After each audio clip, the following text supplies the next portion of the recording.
Salut Florian, Coucou Aurélie. t'as vu, on a respecté, tu aimes opérer dans des milieux extrêmes. Donc là, on est dans un bain chaud qui est pas très chaud, il a 41. Non, mais c'est bien agréable C'est et bien agréable. ouais, Voilà, des bonnes conditions pour discuter. voilà, pour échanger.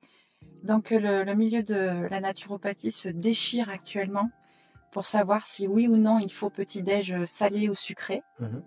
Donc on en a, Protéiné ou pas peut-être aussi. voilà aussi.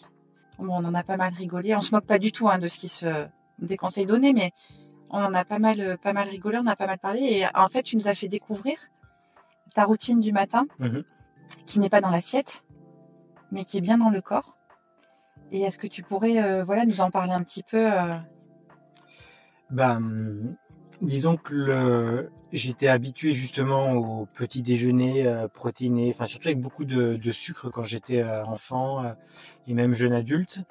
Et moi, avant, pour sortir du lit, ce qui me motivait à descendre du lit justement, c'était la perspective de prendre un petit déjeuner avec du sucre et des excitants comme du café.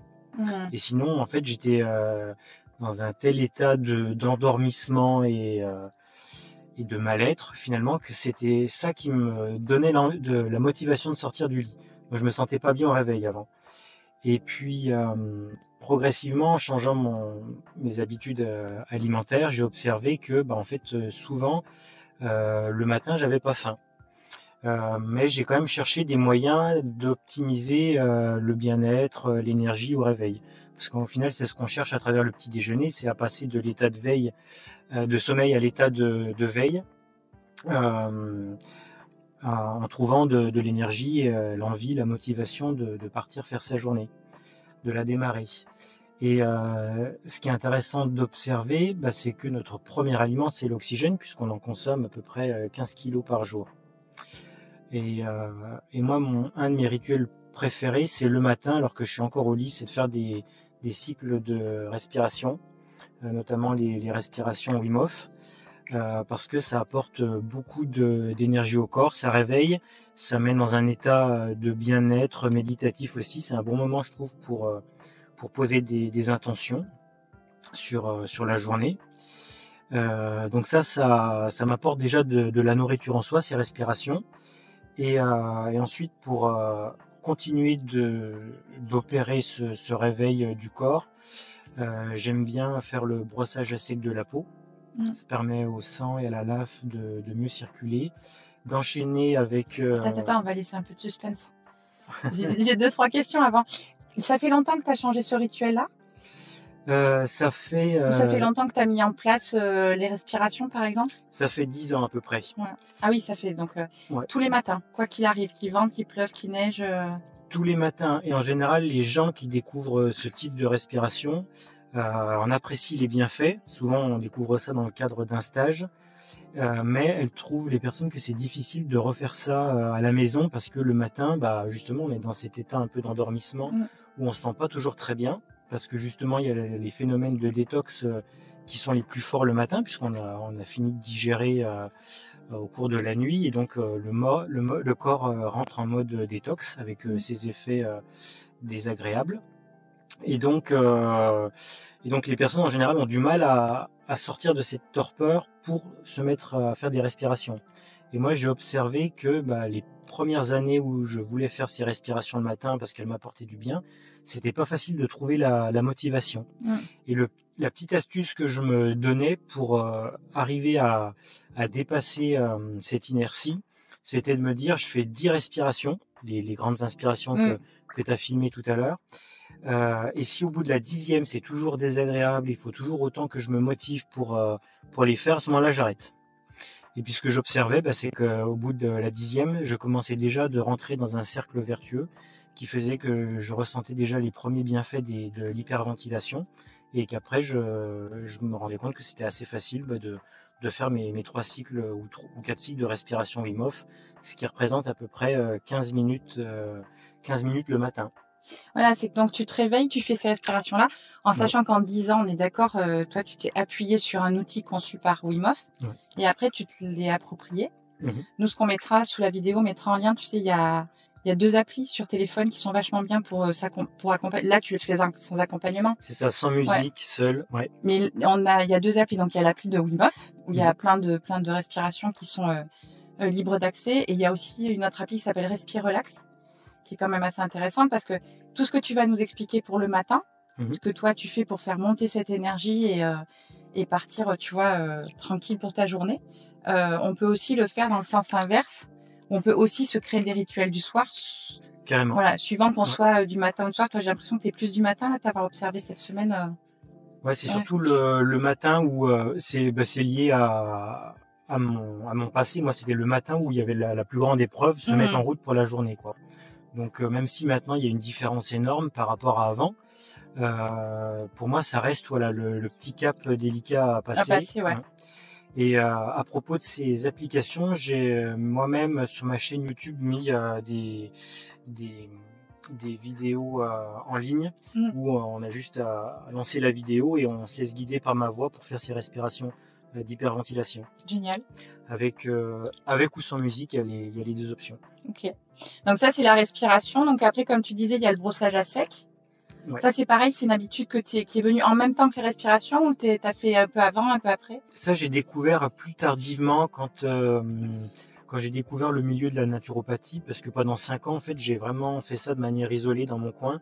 Je savais pas ce que c'était qu'une école de naturopathie. Je savais même pas qu'il y avait un mouvement hygiéniste. Je connaissais pas du tout tous les acteurs qui sont un petit peu mis en avant sur les réseaux ou autres qui en parlent. J'avais pas internet chez moi à l'époque, et donc je faisais ça de manière intuitive, et le brossage à sec de la peau c'était pas une technique sur laquelle j'étais tombé. C'est quelque chose qui est venu par la suite, et je la trouvais intéressante parce que ça permet d'échauffer le corps. Donc, Et parce qu'on n'a pas parlé de la 3e étape. Ouais. Ouais. Mais donc c'est réputé pour favoriser la circulation du sang et de la lymphe, mais c'est aussi bien pour ouvrir les pores de la peau. Et pour se réchauffer. Ouais. Nous, c'est quelque chose qu'on fait beaucoup plus l'hiver. Parce que en fait, cette notion de torpeur que tu donnes, nous, elle est plutôt saisonnière, tu vois. On aurait plutôt tendance à faire un rituel le soir quand il fait chaud, l'été, pour, tu vois, justement décharger le corps et dire au corps, ok, là, la journée est finie, tu peux te reposer. Par contre, l'hiver, vu qu'on est quand même des frileux, on a plutôt tendance à avoir ces habitudes et ces rituels pour vraiment faire circuler et apporter de la chaleur. Et je sais pas si ça t'a fait ça, mais quand moi je me suis mise aux respirations, j'ai pas eu de bienfait immédiat. Je fais partie des gens qui ont dit ouais bof, je le fais parce qu'on m'a dit de le faire. C'est venu vraiment avec la répétition, alors que le brossage à sec, très vite, genre tu vois, au bout de la 3e fois, le 3e matin, j'ai déjà senti des gros changements en fait. Et ça, c'est important de trouver des outils, parce qu'il y en a plein. Là, on en parle juste de quelques-uns qui donnent des bénéfices, parce que si possible sur du court terme, parce que c'est les résultats, c'est le plaisir qu'on trouve à faire une pratique qui fait qu'on va la faire sur du long terme. Parce que même si on est persévérant, si au bout d'un moment on fait des respirations qui ne nous apportent rien, on va les arrête. laisser de côté. Voilà. C'est ça. Et donc alors tu te prépares avec le brossage à sec. Donc on va mettre, tu sais, je t'ai filmé en train de faire ces petits rituels, on va les intercaler dans la vidéo. Ça te prépare à la 3e étape, qui est l'exposition au froid, parce que elle apporte beaucoup d'énergie. Il y a beaucoup de libération d'hormones qui font déjà qu'on se sent bien, et c'est vraiment, ça fait un peu l'équivalent, je trouve, d'un café. J'en consommais beaucoup des cafés avant, et notamment le matin. Et je trouve que ça remplace vraiment cette sensation, ce coup de fouet, sauf que c'est quelque chose de sain qui va pas venir acidifier l'organisme. Donc tu commences par respiration, après brossage à sec, après tu ouvres le frigo et tu mets ta tête dedans. Non, c'est pas ça. Donc là, ça dépend des matins, ça dépend là on a fait, ce qu'on a filmé, c'est la session longue, on va dire, quand j'ai le temps. Et après aussi en fonction de mon niveau d'énergie ou mon besoin, c'est-à-dire que il n'y a pas de rituel automatique. Sinon, quand on rentre dans des habitudes mécaniques, c'est jamais bon, même si les habitudes en elles-mêmes sont bien, parce qu'on se prive progressivement de cette connexion au ressenti. Et donc il y a des fois où je vais pas faire d'exposition au froid, je vais juste rester sur les respirations. Des fois je fais pas les respirations, même si c'est quand même un rituel que j'ai presque quotidiennement.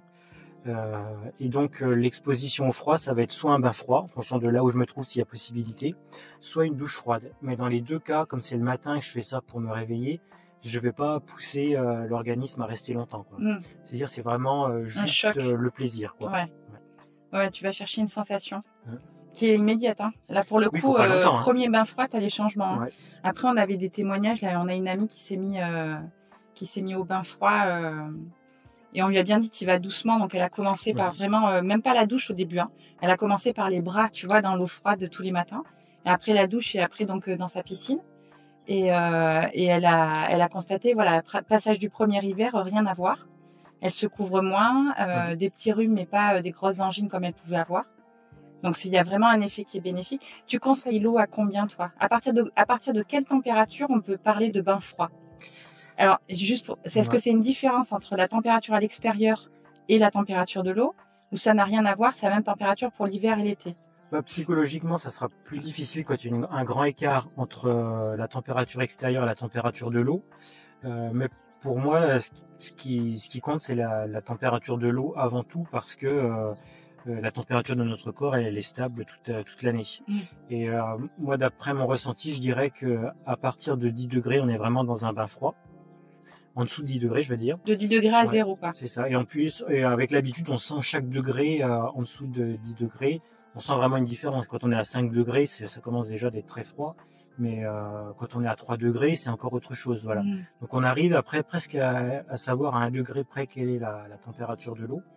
Mais au-dessus de 10 degrés, ça peut être intéressant quand on n'a pas l'habitude. C'est pour ça que c'est bien de démarrer ce genre de technique au printemps ou à l'été quand l'eau elle est pas trop froide. Comme ça permet après avec la saison que l'eau diminue progressivement de température et de s'habituer en même temps. C'est important que tu mettes, tu vois, ça en relief, le fait que c'est des habitudes que tu as depuis 10 ans et que c'est pas venu du jour au lendemain. Parce que, par exemple, tu vois, nous, avec Eric, on s'est mis à courir pieds nus, mais on s'est pas mis à faire un trail de 2 heures la première fois pieds nus. On a couru d'abord 10 minutes. On a laissé un peu le pied récupérer, ce que n'a pas fait mon frère, par exemple. Sinon, tu finis les pieds en sang. Voilà, sinon tu finis les pieds en sang et c'est pas évident. Donc, alors, c'est respiration, brossage, bain froid. Oui, donc bain froid et ensuite je frictionne bien ma peau avec. Enfin, ça dépend. Si c'est la douche, je frictionne bien ma peau avec la serviette. Et si je suis en extérieur, j'ai un rituel pour réchauffer mon corps à l'extérieur avec le shaking. Donc le shaking, c'est comme dans les méditations d'Osho.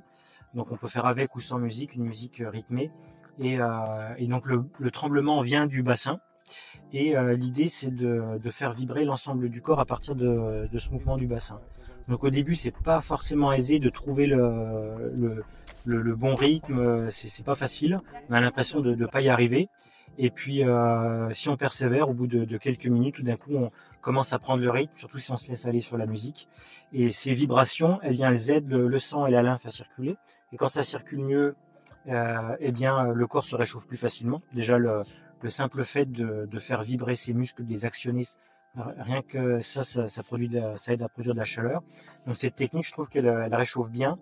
Et son autre avantage, c'est qu'elle aide le système nerveux à se réguler. Donc c'est une technique que je fais le matin justement pour me programmer pour la journée. Mais c'est une technique qu'on peut utiliser à n'importe quel moment de la journée quand on sent que le mental a pris trop d'emprise sur nous et qu'on a besoin de se réguler. Et donc l'idée, c'est de faire des vibrations qui à la fois mettent l'ensemble du corps en mouvement, et aussi des mouvements comme avec les bras en l'air, etc., la tête sur le côté, comme j'ai fait aussi, qui peuvent sembler, qui n'ont ni queue ni tête, j'ai envie de dire, ce qui fait que le mental, qui lui aime comprendre, etc., au bout d'un moment, il lâche. Si on fait ça plusieurs minutes de suite, parce qu'en fait, ça n'a aucun sens. C'est comme être fou. Donc le mental lâche et c'est ce qu'on cherche. Et j'ai vu que tu embrayais sur après de l'animal flow. Ouais. Ça, c'est plus pour se réchauffer. Ou pour la souplesse, ou c'est plus musculaire. Ouais. Alors c'est les deux. Je le fais même si j'ai pas fait de bain froid avant. Ça va être donc quand on est dehors comme ça, c'est idéal pour se réchauffer. Et puis ça permet de muscler le corps avec le poids du corps. Ça permet aussi de faire travailler les articulations, les tendons. C'est complet, c'est ludique. Et puis on peut faire ce qu'on appelle donc l'animal flow, les mouvements archétypaux, qui est une autre approche aussi. Et puis même embrayer sur des mouvements intuitifs. Bon, après, j'aime bien, une fois qu'il y a quelques mouvements de base que j'ai acquis, c'est me laisser aller et faire bouger le corps comme il en a envie. C'est presque comme une danse, un peu comme la capoeira. Mm. Et il n'y a pas de niveau particulier à avoir, parce que quand on regarde sur Internet, Animal Flow, ça peut être vite acrobatique et un peu technique. Mais l'idée, c'est de trouver des mouvements de base très simples, qui sont accessibles. Et puis après, de se laisser guider dans le flow, dans le mouvement. Et donc ça, c'est les 4 étapes. Et non, bah, t'as une cerise sur le gâteau enfin vraiment. Il y en a 2 même. Il y a 2 cerises. Quand il y a du soleil, les 2 dépendent du soleil? Non. Ok. Ouais. Donc il y en a la cerise sur le gâteau dont tu parles, qui est en lien avec le sud, c'est par rapport au soleil. Donc si le soleil, on fait ça en général le matin, donc si le soleil se lève, c'est le moment de faire du sun gazing, donc de regarder le soleil droit dans les yeux. De plusieurs secondes à plusieurs minutes. Donc là, pareil, c'est progressif.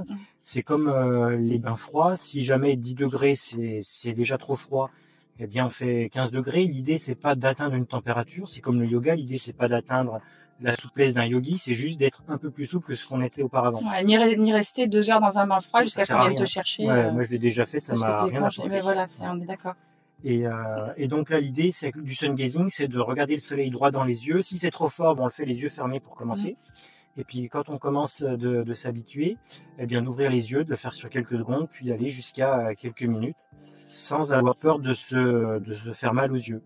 Et comme pour le bain froid, il y a beaucoup de parallèles. C'est que il arrive un moment où ça commence de piquer un peu les yeux, on sent que ça brûle, et c'est le moment d'arrêter.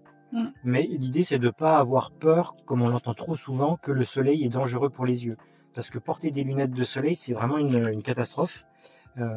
Les études sérieuses sur l'état de santé des yeux sur l'échelle de la population mondiale ont toutes conclu que c'était en lien avec un manque d'exposition à la lumière du jour.